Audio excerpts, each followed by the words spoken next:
Bom dia, meu amigo e minha amiga. Que a paz do Senhor Jesus esteja com você e a sua família nesse dia. Você possa desfrutar da alegria da salvação e da liberdade que vem da graça de Deus. Liberdade significa que não somos mais escravos deste mundo, que não somos mais escravos da lei e do pecado, que não somos mais prisioneiros de nada, mas fomos libertados pelo próprio Deus para uma nova vida. Uma vida com Ele, uma vida na presença dEle, andando com Ele em direção à eternidade. Como é bom sermos livres! E é sobre esta liberdade que eu quero falar hoje. A liberdade que vem da graça de Deus. A graça significa favor não merecido. Nenhum de nós merecia a salvação. Portanto, não por obras, mas por graça, por amor, Deus nos salva mediante a fé. E quando dizemos que a salvação não é por obras, e que sim, Deus perdoa os pecados, há pessoas que manipulam esta ideia, retirando disso a liberdade, mas introduzindo a libertinagem. E há uma diferença entre liberdade e libertinagem. E é sobre isso que nós queremos falar hoje. Judas escreve a sua carta. Judas, ele é irmão de Tiago e irmão de Jesus. E nós temos uma carta que é apenas um capítulo, né? Um pequeno livro da Bíblia. Está lá bem pertinho de Apocalipse. E Judas, nessa sua carta, o seu tema principal é o combate aos falsos mestres, aos falsos líderes, à falsa teologia, às falsas ideias que naquela época, lá no início da igreja, já se levantavam. Apesar da sua carta ser escrita diante de uma realidade que havia naquele momento, as suas palavras valem até os dias de hoje e, infelizmente, ainda permanecemos vendo, nos nossos dias, líderes fazendo o que ele estava condenando aqui. Veja, vamos ler do versículo 3 até o 4. Ele diz assim: Amados, quando empregava todo cuidado, toda diligência em vos escrever acerca da nossa salvação comum, foi que me senti obrigado a me corresponder com vocês, exortando-vos a batalhardes diligentemente pela fé que uma vez por todas foi entregue aos santos. Olha só, está dizendo que é necessário nós cristãos batalharmos, lutarmos pela fé verdadeira, a fé que foi entregue a nós. Que fé é essa? É a fé em Jesus Cristo conforme o ensino do próprio Cristo e dos apóstolos. E esta fé está contida nas Escrituras, esta verdade. Olha o versículo 4 agora. Pois existem certos indivíduos que se introduziram com dissimulação, falsidade, os quais desde muito tempo foram antecipadamente pronunciados para esta condenação. Homens ímpios, maus, que transformaram em libertinagem a graça de nosso Deus e negam o nosso único e soberano Senhor, Jesus Cristo. Queridos, eu quero ressaltar esta parte onde ele diz que naquela época haviam pessoas que transformaram a graça de Deus em libertinagem. E eu quero dizer que isso está acontecendo em nossos dias. Há uma compreensão errada do que é a graça em nossos dias. Algumas pessoas pensam assim: como Deus perdoa, como a salvação não é pelas obras, então eu posso pecar. Então eu posso pecar e se depois eu peço perdão, Deus me perdoa.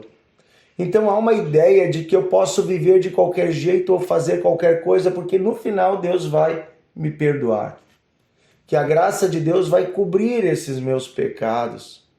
Que Deus, afinal, é um Deus de amor e sempre vai perdoar. Então, se eu continuar no erro, não tem problema, porque não é pelas obras, mas é pela fé. Eu creio, então quando eu creio em Jesus, mesmo vivendo em pecado, está tudo certo. Não. Esta ideia é errada. Esta ideia transforma a graça de Deus em libertinagem. Veja, nós fomos livres do pecado. Nós somos livres da escravidão do pecado. Nós somos livres, retirados do domínio das trevas e agora levados para o reino da luz. Se eu estou livre do pecado, eu não posso voltar para o pecado. Se eu volto a ser escravo do pecado. Veja, a graça de Deus não é ocasião para libertinagem. A graça de Deus não é ocasião para eu continuar no pecado. Quando o cristão peca, isso deve acontecer como um acidente. No percurso da vida cristã, é normal que acidentalmente a gente peque, mas deve doer aos nossos corações e deve ser uma exceção. Poxa, eu pequei, me arrependo então profundamente, choro e lamento o meu pecado, porque isso não agrada a Deus, eu não devo viver desse jeito. Mas não simplesmente continuar no erro, sabendo que é erro. Uma vez que Cristo já pagou o preço por mim numa cruz, eu já entendi o Evangelho, eu preciso abandonar o pecado. E aqui nesta carta ele vai falar outras características, né? Ele vai dizer no versículo 12, esses homens são como rochas submersas. Sabe quando tem uma rocha dentro da água de um rio ou de uma lagoa e tu não enxerga ela e aí tu vai andando e tu te machuca? Quando você segue um falso líder, você não vê o mal, mas quando você vê, você está se machucando. Depois aqui fala, em vossas festas de fraternidade, banqueteando-se sem qualquer pudor, sem qualquer recato. São pastores que a si mesmos se apacentam. Nuvens sem água, impelidas pelo vento. Árvores em plena estação de frutos, desprovidas de frutos. Duplamente mortas, desarraigadas. Olha só, fala que aqui são pastores de si mesmos. Pastores que a si mesmos se apacentam. Ou seja, são líderes que se declaram pastores, mas na verdade não são pastores, porque não foram colocados por Deus sobre o rebanho. Estão em desobediência com a palavra de Deus. É muito forte isso. Depois aqui fala o versículo 16, os tais são murmuradores, ou seja, estão sempre reclamando e descontentes, andando segundo as suas paixões. Sua boca vive proclamando grande arrogância, ou seja, se acham, ficam falando das suas próprias obras, são aduladores dos outros, ficam passando a mão na cabeça das pessoas por motivos interesseiros. Então cuidado com os falsos líderes. Falsos líderes vão querer agradar você e não agradar a Deus, pregando a verdade. Falsos líderes vão ter um coração arrogante e ficar falando de si mesmos. Falsos líderes vão ter um coração descontente e vão semear a divisão no meio da igreja. O verdadeiro pastor, o verdadeiro líder, o verdadeiro cristão, ele prima pela unidade, pelo amor, pelo perdão. Ele não vai chegar para você falando mal de uma outra pessoa, de um outro irmão, de um outro líder. Ele não vai tentar criar um grupinho para si. Cuidado com essas coisas no meio da igreja. Isso é uma semente das trevas. O diabo quer não acabar com a igreja, mas ele quer que a igreja ache que é a igreja, mas vá andando para uma vida de pecado. E aí esta igreja, na verdade, não é mais igreja, mas ela pensa que é a igreja. Se reúne achando que é a igreja, mas na verdade o que está fazendo é de si para si mesmo e está caminhando para o inferno. Cuidado, que eu e você não nos tornemos desta forma, que eu e você não venhamos a cair nesta cilada. Amém? Querido Deus e Pai, pedimos que o Senhor hoje nos dê sabedoria no nosso caminho, para cuidarmos o evangelho que estamos ouvindo e crendo. Que de forma alguma venhamos a transformar a liberdade da sua graça em libertinagem. Queremos te honrar, Senhor, e queremos valorizar a tua graça, o teu amor. A graça, Senhor, nós entendemos hoje não é ocasião para continuarmos no pecado. mas sim, Senhor, é uma oportunidade para o pecador receber o perdão. Nos arrependemos dos nossos pecados e pedimos que o Senhor nos perdoe, nos dê a paz, nos dê a direção. E que o Senhor limpe a igreja brasileira. Sabemos que no nosso meio no Brasil, Senhor, se introduziram muitos falsos líderes e mestres, inclusive muitos que ensinam mentiras pela internet.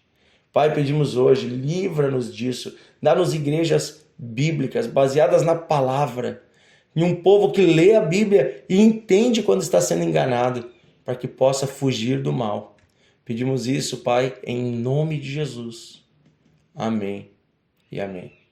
Querido amigo, se você está debaixo de uma liderança que se enquadra nestas características que nós lemos aqui, saia debaixo desta autoridade.